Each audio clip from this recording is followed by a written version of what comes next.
ওই ওপরওয়ালার যদি পাইতাম না, তাহলে জিজ্ঞেস করতাম, মানুষ বানাইছো ঠিক আছে, মেয়ে মানুষ কেন বানাইছো? হ্যাঁ, মেয়ে মানুষ বানানোর কি দরকার ছিল? মেয়ে মানুষ আসলেই একটা জিনিস তুমি বানাইছো ওপরওয়ালা, যার সাথে হাজারটা অন্যায় করা যায়, যারে ফুটবলের মতো লাথানো যায়, কোনো কিছু বলার কিছু নেই। মানুষ তো এমনও বলে যে মেয়ে মানুষ জন্ম নিলে নাকি মাটি কাইপা ওঠে, যে মেয়ে মানুষ জন্ম নিচ্ছে মাটিতেও নাকি ভয় পায়।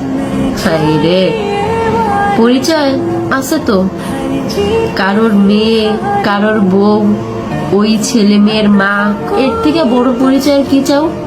এতটুকুই তো যথেষ্ট। তারপরেও যদি কেউ পরিচয় বানাইতে যায়, তাহলে সমাজের মানুষ কি বলে জানেন? ওই মেয়ে মানুষের সাথে মিশো না, ওই মেয়ে মানুষ ভালো না, রাত বিরতে বেরোয়, চাকরি করে। মেয়ে মানুষকে চাকরি করা মানায়?